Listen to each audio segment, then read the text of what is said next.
할렐루야. 하나님의 은혜가 함께하기를 간절히 바랍니다. 동전의 양면과 같이 항상 사람은 바라보는 것이 양면과 같이 두 가지를 바라봅니다. 하나는 은혜를 바라보고 하나는 원수 갚음을 바라봅니다. 근데 무엇을 바라보느냐에 따라서 생각이 달라지게 되고 삶이 달라지게 됩니다. 바라기는 이 명절을 앞두고 우리 모든 성도들 지난 날들을 돌이켜보면 우리에게 두 가지 모습이 생각날 거예요. 하나는 어려서부터 자라왔던 사랑 많이 받았던 그 삶의 모습이 떠오를 수 있고, 또 한편으로는 그런 가운데서 나에게 상처를 주고 고통을 주고 아픔을 주었던 사람들도 생각이 날 거예요. 바라기는 이 명절을 앞두고 우리의 삶을 더욱더 아름답고 복되고 열매 맺는 귀한 삶이 여러분의 생각을 지배할 수 있기 바라고, 여러분의 삶을 형통하게 하는 은혜가 있기를 주의 이름으로 축복합니다. 자, 오늘은 다윗에 대한 이야기입니다. 성경 교재의 내용과 좀 다르죠. 이 다윗에 대한 이야기인데, 왜냐하면 이 추석 명절을 앞두고 이 명절에 연결해서 말씀을 나누고자 하는 것입니다. 이 다윗은 우리가 알듯이 원래는 양치기였죠. 그 양치기는 집안에서 제일 비천한 자가 취하는 직업이에요. 그러다 보니까는 그는 집을 떠날 수밖에 없었고, 낮이고 밤이고 양과 함께 생활을 하면서 양을 돌보고 지키는 일에 힘쓰는 사람이에요. 근데 이런 다윗이 임금이 되는 거예요. 기가 막힌 일이죠. 반전이죠. 이 다윗은 왕족도 아니잖아요. 근데 왕이 되는 거예요. 어떻게 된 거예요? 하나님의 특별하신 뜻이 섭리가 있었어요. 그 계기가 골리앗과의 싸움이죠. 어느 날 아버지가 이 다윗에게 심부름을 시켜요. 너의 형들이 지금 전쟁에 나가 있으니 지금 전세가 어떻게 되는지, 형들의 안부는 어떠한지 알아봐라 하고서는 양치기 하는 이 다윗을 불러가지고서는 심부름을 시켜요. 그래서 전쟁에 나가봤네. 나가보니까 기가 막힌 일을 본 거 아니에요? 그게 뭐예요? 바로 이 적진에서는 골리앗이라는 장군이 나와가지고서 큰 소리로 떠들고 조롱을 해요. 근데 이스라엘에서는 아무도 못 나가잖아요. 오줌 질질 싸고 뒤로 빠지고 무서워 떨고 그런 기가 막힌 일을 보는 거예요. 그래서 그때에 이 다윗이 내가 나가 싸우겠습니다 해가지고서는 결국은 골리앗과 싸우는데 놀랍게도 돌 한 방에 무너뜨리죠. 그것으로 인하여서 이 다윗은 이스라엘 나라의 일약 스타가 되어버립니다. 그리고서는 이 다윗이 왕궁에 들어가서 왕을 돕는, 그런 왕을 지키는 자로 활동을 하게 되고, 또 이것으로 인하여서 이 다윗은 수도 없이 많은 고난을 당합니다. 사울 왕은 다윗이 떠오르는 태양과 같이 자꾸 사람들에게 오르내리고 그 다음에 인기가 있고 호응을 하고 하는 모습을 보면서 이 사울은 다윗을 정적이라고 여깁니다. 결국은 다윗을 죽이려고 하죠. 아침 식사 오라고 해놓고서는 거기에서 창을 던져가지고서 2번이나 죽이려고 합니다. 나중엔 도저히 안 되겠다 싶으니까 이 다윗이 왕궁을 빠져나가죠. 그때에 이 다윗을 도운 자가 있어요. 그때에 이 다윗의 생명을 지켜준 자가 있어요. 그 사람이 누굴까요?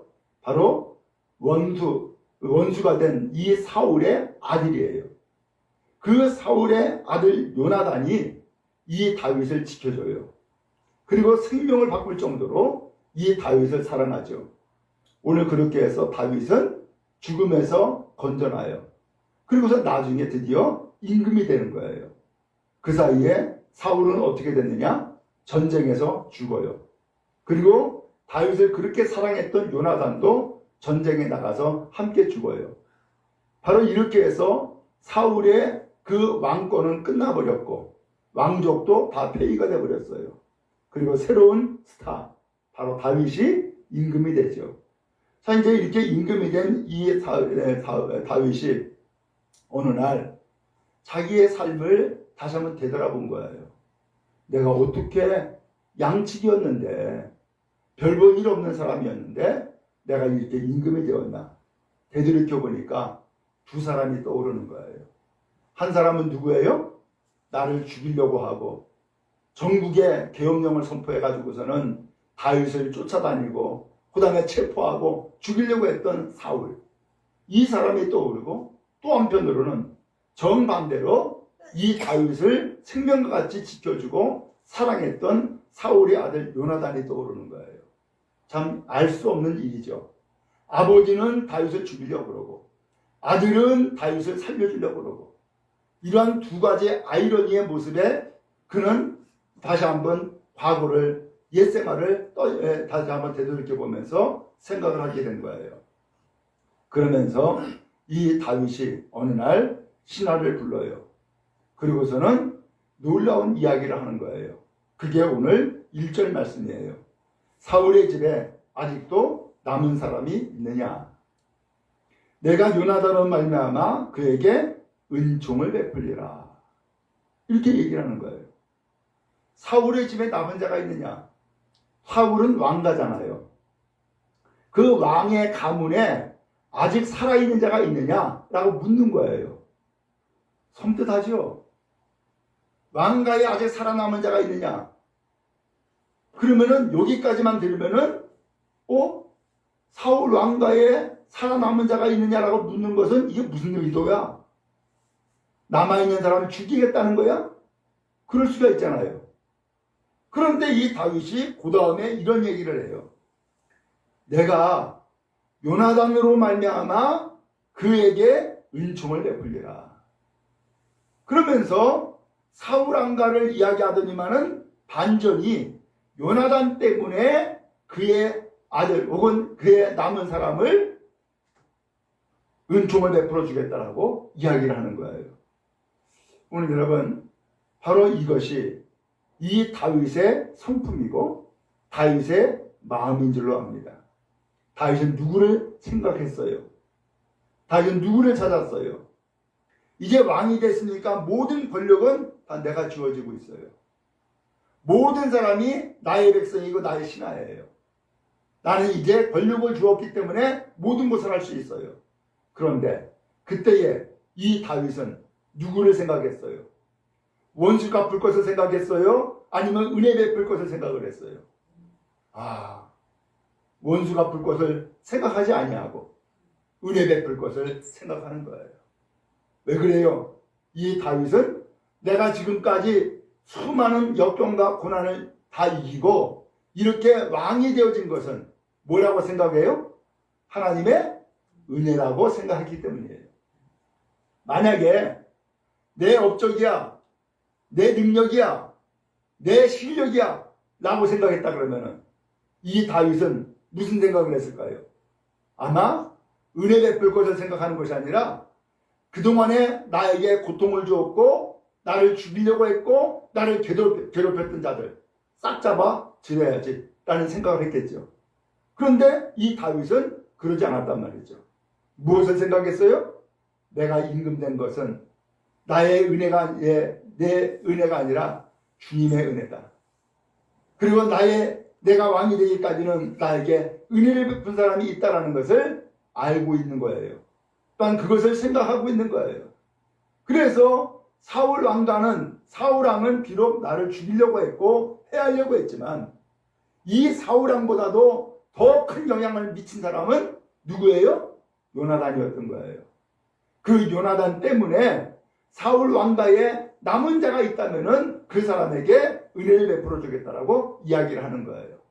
오늘 여러분, 우리도 인생을 되돌이켜 보니까는 그러지 않아요?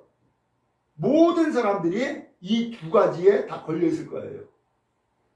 지금까지 쭉 지내보니까는 나는 그 사람 때문에 많은 고통을 겪었어 라는 사람이 있는가 하면은 또 반대로 나는 또 다른 사람 때문에 많은 은혜를 받았어 라고 하는 삶이 떠오를 거란 말이에요. 오늘 여러분, 무엇을 생각하나요? 무엇을 다짐해야 되나요? 원수를 갚을 것을 생각하게 될까요? 은혜를 베풀 것을 생각하게 될까요? 나에게 고통을 주었던 것을 생각하면서 그 고통을 주었던 이 사람을 끊임없이 내가 원수 갚아야 되고 응징해야 된다고 생각을 하고 살아가나요? 아니면은 나에게 은혜 베푼 사람을 생각하면서 나도 은혜를 베풀어 주는 사람, 나도 은혜를 갚아야지 라고 하는 생각을 갖고 살아가나요? 바로 이 생각의 차이가 우리의 삶을 바꾸고 운명을 바꾼단 말이죠. 심지어는 이 다윗이 왕이 되었기 때문에 이제는 나라의 운명까지도 바꿀 수 있단 말이죠. 여러분, 그런 의미에서 오늘 우리가 은혜를 생각하고 은혜를 기억하는 주의 성도 다 되어지기를 주의 이름으로 축원합니다. 그러면 어떻게 될까요? 그 은혜 베푼 사람을 생각하면은 감사하죠. 삶이 기쁘고요. 그 다음에 삶이 값어치가 있죠. 야, 정말로 살만한 세상이구나. 가끔가다 TV에서 뉴스가 나오고 소식이 나와요. 그러면서 선행 베푼 준 사람에 대한 이야기가 나와요. 그런 이야기를 들으면 여러분 마음이 어때요? 흡족하죠? 그리고 어떤 마음이 들어요? 아유, 몹쓸 세상, 이런 생각이 들어요? 아니죠? 아, 살만한 세상이구나. 참 아름다운 인생이구나 라고 하는 것을 생각하고 느끼게 되지 않아요? 오늘 여러분, 다윗은 이 두 가지를 다 겪은 사람이에요. 사실 이 다윗은 보통 사람이 겪지 못할 엄청난 일을 겪은 사람이에요. 그렇죠? 아니, 누가 나를 그렇게 죽이려고 창을 던지고 쫓아다니고 사람을 풀어가지고서 쫓고 그런 사람이 얼마나 있겠어요? 근데 이 다윗이 이런 엄청난 일을 겪었음에도 불구하고 이 다윗이 생각하는 것은 그 사울을 생각하는 것이 아니라 사울의 아들을 생각하는 거예요. 아니, 아버지는 저렇게 못됐는데 어떻게 이 아들은 요나단은 나를 이렇게 사랑할까? 심지어는 자기 목숨을 내 목숨과도 바꾸려고 할까? 이 요나단이 그런 얘기를 하잖아요. 네가 나보다 더 먼저 왕이 될 거다. 그러면서 다윗이 왕이 될 것을 오히려 지지하고요. 그리고 세워주잖아요. 이러한 은혜를 베풀어 준 사람이 얼마나 되겠냔 말이죠.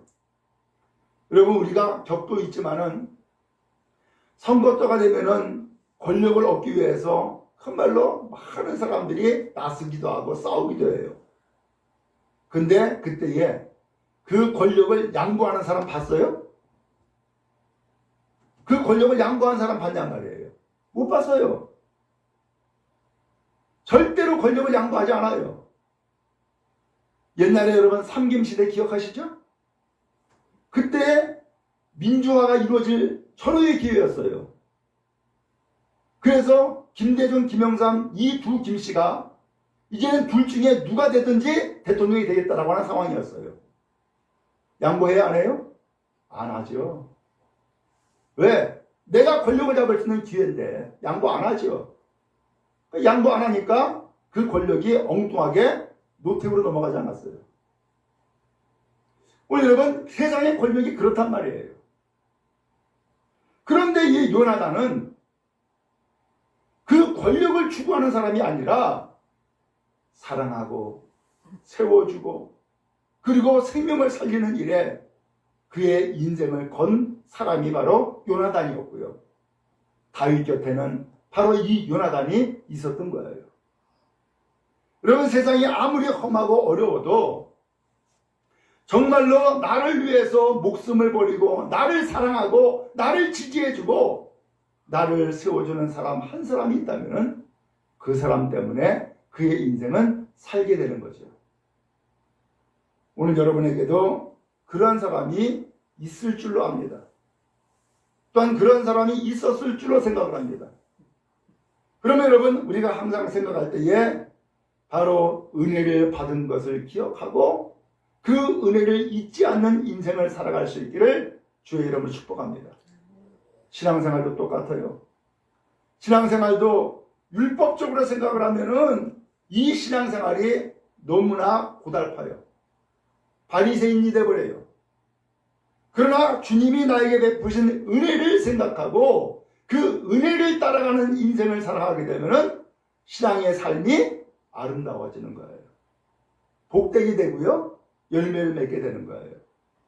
똑같이 교회를 다녀도 율법적인 것이냐 아니면은 복음적인 것이냐 은혜로운 것이냐 여기에 따라서 신앙생활의 스타일이 완전히 달라진단 말이에요.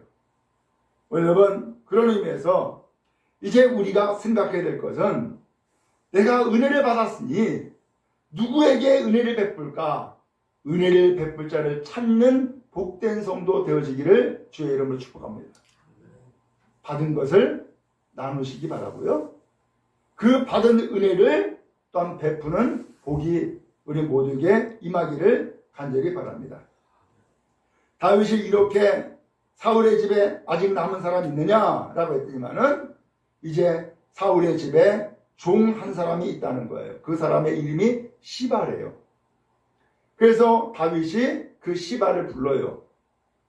그래 왕이 이야기하죠. 네가 시바냐? 예, 제가 시바입니다. 사울의 집에 아직 남은 사람이 있냐? 내가 그 사람에게 하나님의 은혜를 베풀고자 하노라. 그런 거예요. 만약에 이 다윗이 사울의 집에 남아있는 사람이 있느냐? 내가 그에게 원수를 갚으리라 하면은 이 시바가 얼마나 두려워하겠어요.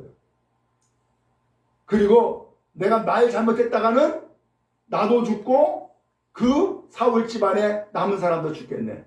그런 생각할 것 아니에요.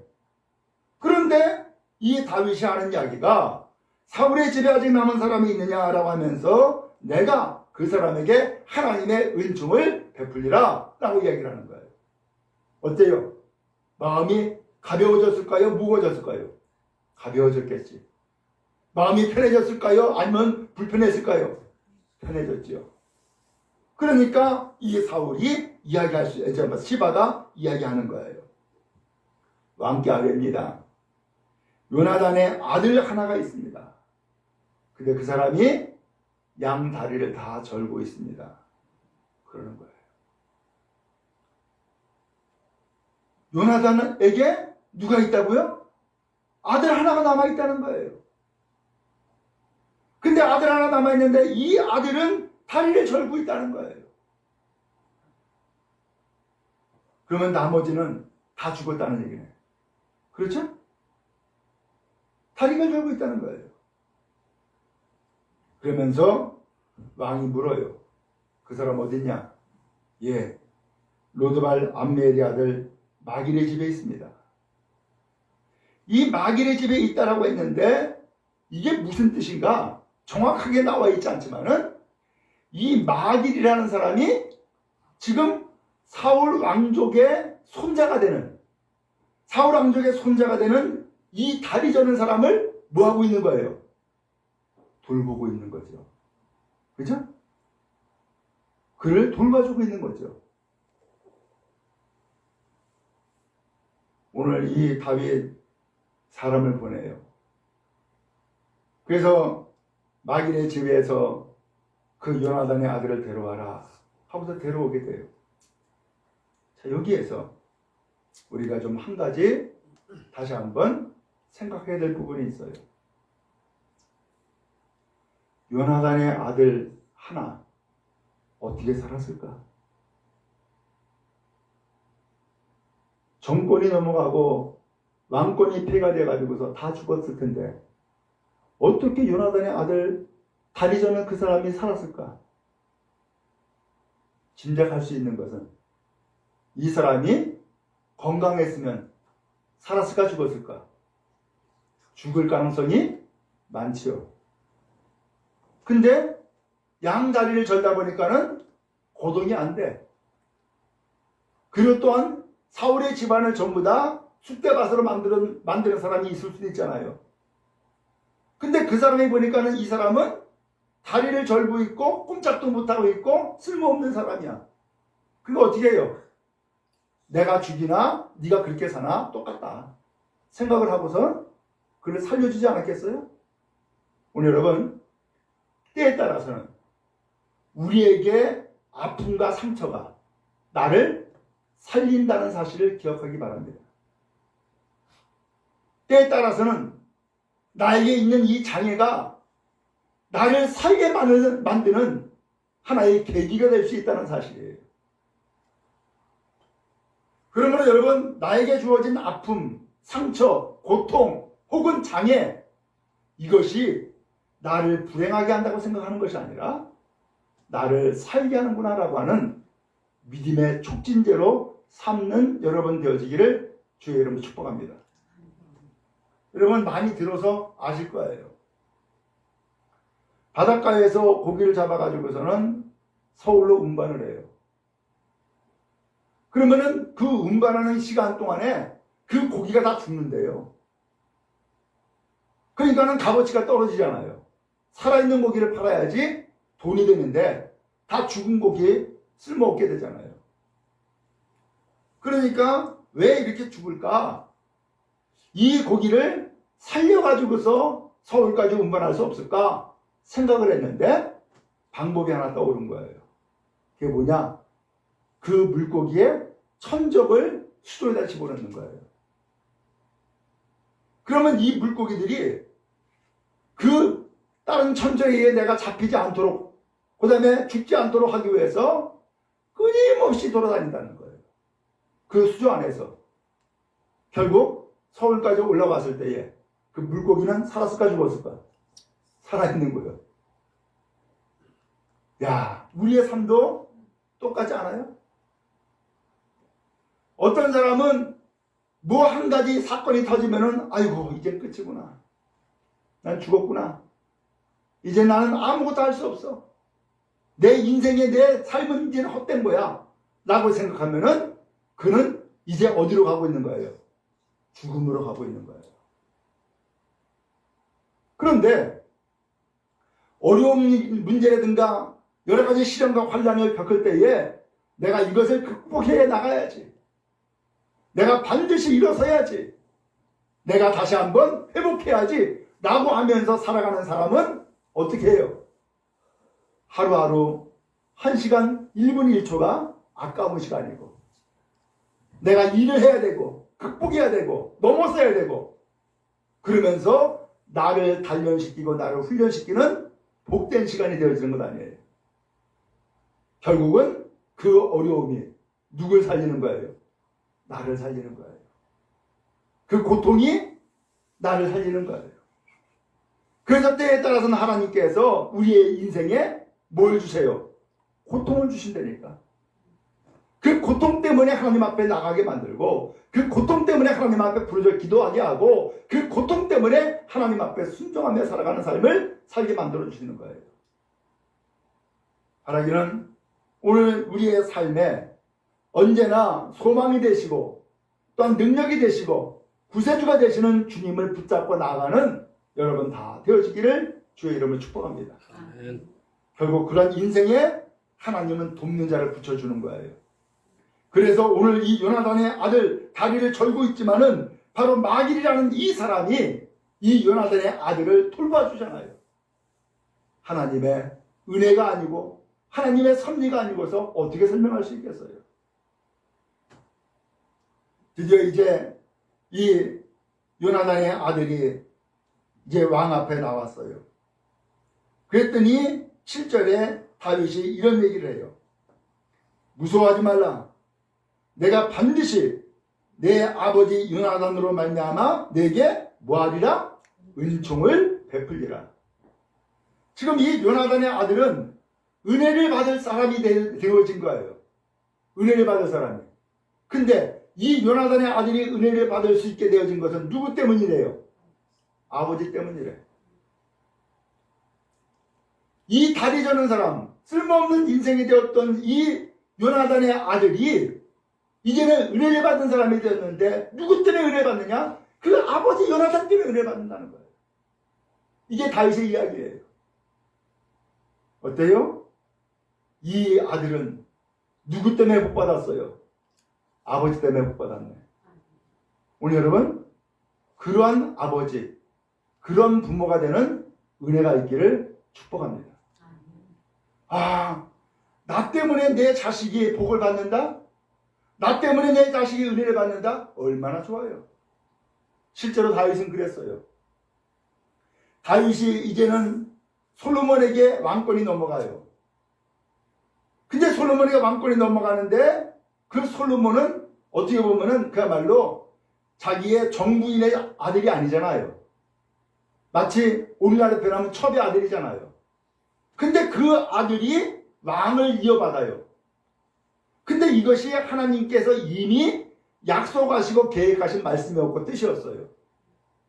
근데 그 솔로몬에게 은혜를 베풀어 주는데 하나님이 사무엘상에서 그런 말씀을 하세요. 누구 때문에 은혜를 베풀어 준다고요? 다윗 때문에 은혜를 베풀어 준다는 거예요. 다윗 때문에. 왜? 다윗이 그렇게 하나님을 사랑했고 그렇게 하나님 앞에 충성을 했고 그렇게 하나님 앞에 순종을 한 사람이 다윗이에요. 그래서 이 다윗 때문에 이 나라가 견고해지고 다윗 때문에 그의 아들 솔로몬이 왕이 되고 그리고 다윗 때문에 다윗의 모든 후손들이 대를 이어가면서 왕이 될 것이다 라고 하는 약속을 주세요. 놀라운 일 아니에요? 누구 때문에 망하는 집안이 있는가 하면은 누구 때문에 흥하는 집안이 있잖아요. 오늘 여러분 그런 의미에서 다윗은 요나단은 이렇게 인정하고 요나단에게 받은 그 은혜를 생각하면서 삶을 살다 보니까 이 다윗 또한 다른 사람들에게 어떤 사람이 되었어요? 은혜를 베푸는 사람이 되어진 거죠. 여러분 좋은 영향을 받고 좋은 영향을 끼치는 성도 여러분 다 되어지기를 주의 이름으로 축복합니다. 우리가 경험하죠? 예를 들면은 정말로 힘든 시어머니를 만나서 며느리가 이야기하죠. 나는 절대로 저런 시어머니 노릇 안 할 거야 라고 해요. 근데 막상 자기 자식 시집 보내고 장가 보내고 그리고 나서 어떻게 하고 있어요? 시어머니한테 배운 것을 그대로 자기가 하고 있는 거야. 사람은 참 무서워요. 다짐한다고 되는 것이 아니라 본대로 살아가는 거예요.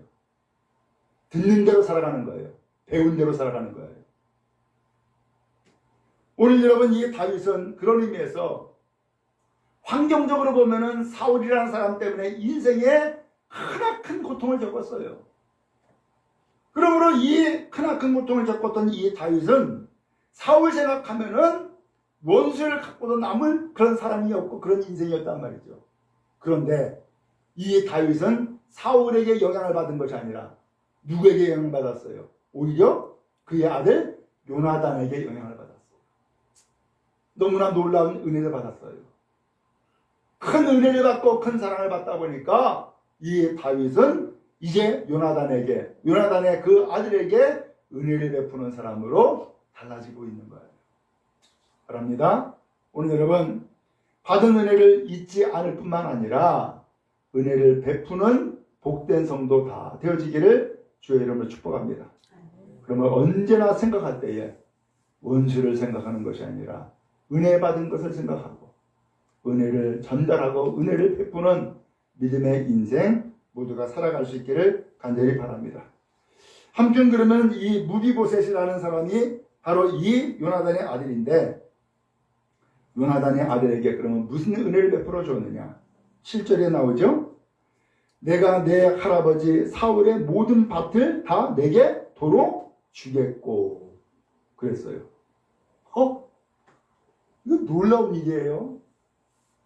당시 왕은요 나라의 그 모든 재산을 다 왕이 소유하고 있었단 말이에요. 근데 이 왕이 죽었어요. 폐위가 됐어요. 그러면 이 왕의 모든 재산도 전부 다 국고로 귀속되는 거예요. 다 빼앗기는 거예요. 그리고 새로운 왕이 차지하는 거란 말이에요. 그런데 사울의 모든 밭, 그 모든 땅을 누구에게 주겠다고요? 무비보셋, 그 아들에게 주겠다는 거예요. 정말로 쓸모없는 인생, 버림받은 인생인 이 사람이 갑자기 떼부자가 되어버린 거예요. 어마어마한 땅의 지주가 되어진 거죠. 그 다음에 두 번째, 또 너는 항상 내 상에서 떡을 먹을지니라. 왕과 함께 겸상하여 밥을 먹는다는 거예요. 이건 누가 할 수 있는 거예요?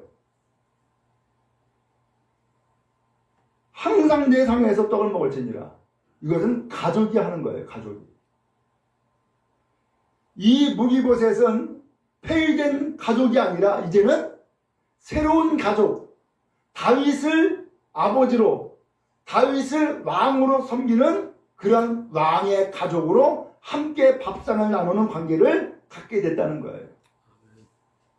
놀라운 은혜죠. 오늘 여러분, 바로 이 놀라운 은혜를 다윗은 무비보셋에게 베풀어 주었고 요나단의 아들에게 이 은혜를 베풀어 준 거예요. 무비보셋이 이 이야기를 듣고서는 엎드려 절합니다. 그리고 이런 얘기를 해요. 이 종이 무엇이기에 왕께서 죽은 개 같은 나를 돌아보십니까? 하고서는 오늘 말씀이 본문이 맞춰졌어요. 무비보셋은 생각을 하고 있죠. 나의 인생이 뭐라고요? 죽은 개라는 거예요. 개도 비천한데 그 개도 어떤 상태라고요? 죽은 개라는 거예요. 나는 이제 과거에는 왕족이었지만은 이제는 개와 같은 인생이 되었고, 그리고 과거에는 내가 살아있었지만은 이제는 나의 인생은 죽은 개와 같은 인생이 되어버리고 말았다는 거예요.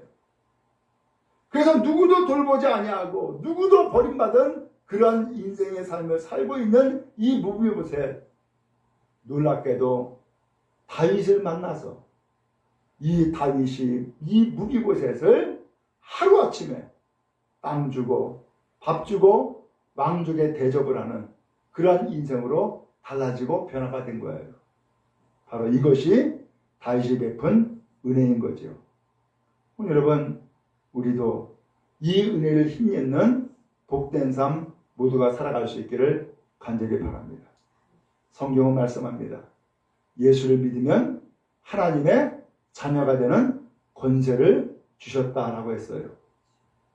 오늘 그런 의미에서 우리는 세상에서 죽을 수밖에 없는 죄인이고 죽은 개와 같은 인생이 될 수밖에 없는 사람인데, 오늘 우리의 인생의 왕이 되고 주인 되시는 주님께서 오늘 우리를 하루아침에 은혜를 베풀어 주사 이와 같이 모든 밭을 다 준 것처럼 하나님의 나라를 우리에게 상속해 주시고, 더 나아가서 항상 주님 앞에서 그 떡을 먹듯이 오늘 주님께서는 우리를 가족으로 대우하시고 자녀로 대우하시고 하나님의 귀한 백성으로 세워주시는 은혜가 우리에게도 임하는 줄로 믿습니다.